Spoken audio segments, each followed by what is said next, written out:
we have here the diagram. So at point A to point B is we have 0.5, another 0.2, and another 0.3.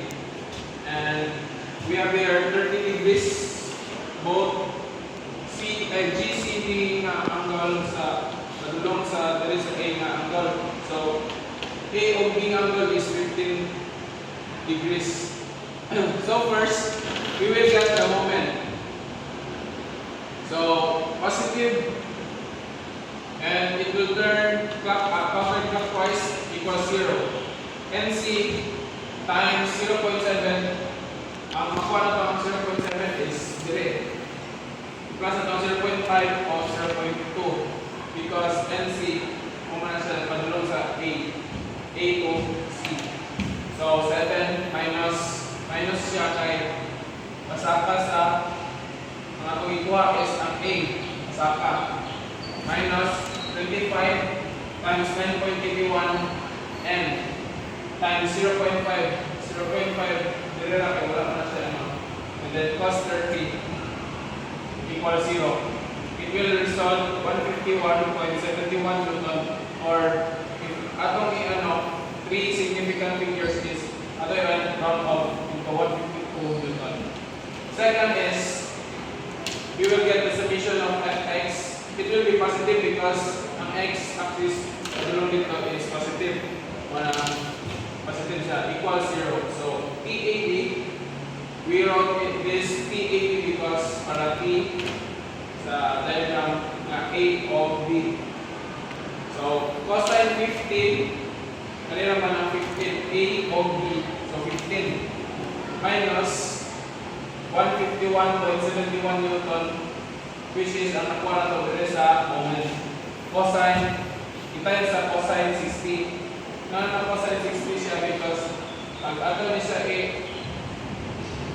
sa 160 siya equals 0. And then it will result 78.53 Newton or 3 significant figure of 78.5 Newton. Lastly, we will get the summation of Fy equals 0. Pasaka man siya, so positive. Fa plus 78.53 Newton times sine 15 plus 151.71 Newton times sine 60 times 25 times 9.81 and equals 0 equals to Fa equals 93.5 Newton. Nakuha na po niya ang 78.53 sa T80. Then, ang sine 15 is sa diagram na natay 15 din. Ganong sine man siya because ang angle pa naman mo ng sine siya. And then 151.71 is there is a moment sine 60. Ibali lang na ito ang cosine sa 60 sa sine minus 35.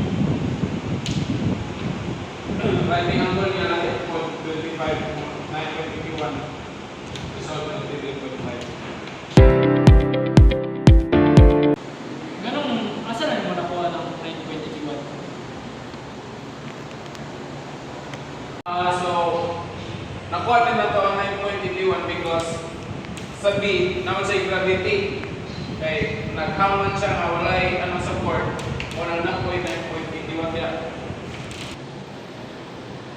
Determine the horizontal and vertical components of reaction of the membrane at pin A and the normal reaction of the roller B.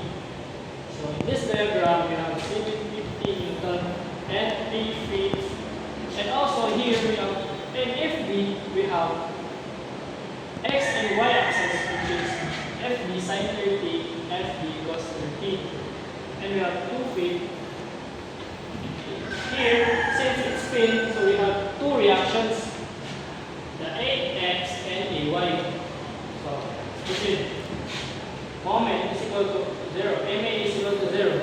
FB cos times 30 times 6 feet minus FB sin 30, 2 feet, times 2 feet minus 750 times 3 feet is equal to 0. Therefore,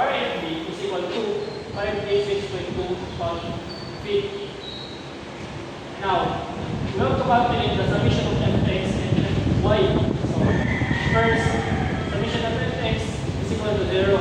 Ax minus 536.2 sine 30 is equal to 0. Then Ax is equal to 536.2 sine 30 or to 68.1 pound. Now, our summation of Fy is equal to Ay plus 536.2 cos 30 minus 750 is equal to 0. Ay is equal to negative 536.2 cos 30 plus 750. Ay is equal to 285.6 or our Ay is 286 pounds.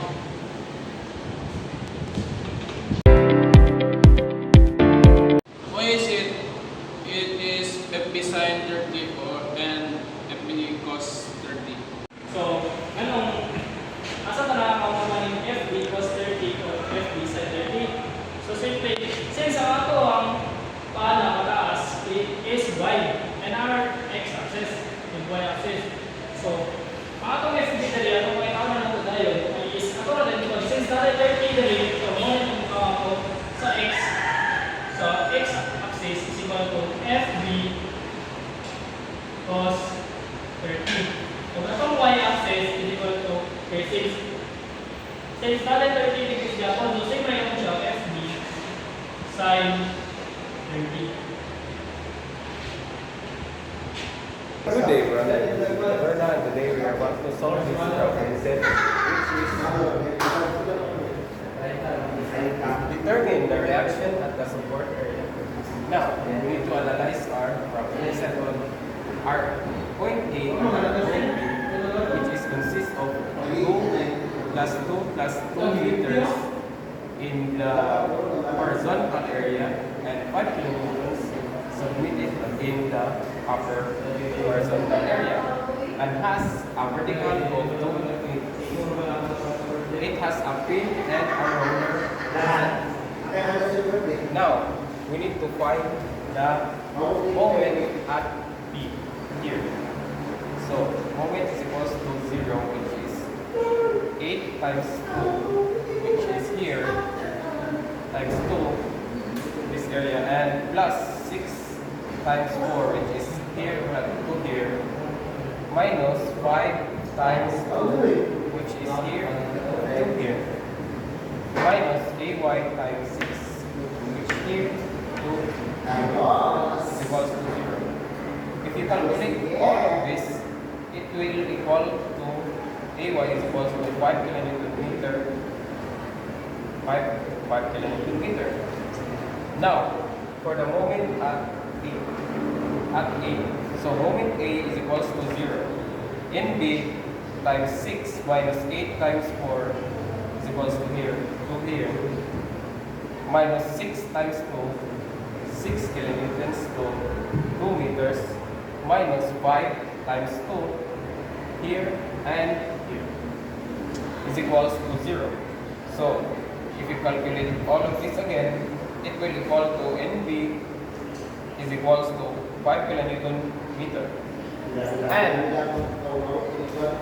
for our submission of forces along x-axis, which is equals to 0 because it's at equilibrium, AX, which is along the horizontal line of our problem, is equals to 5 kilonewtons because it has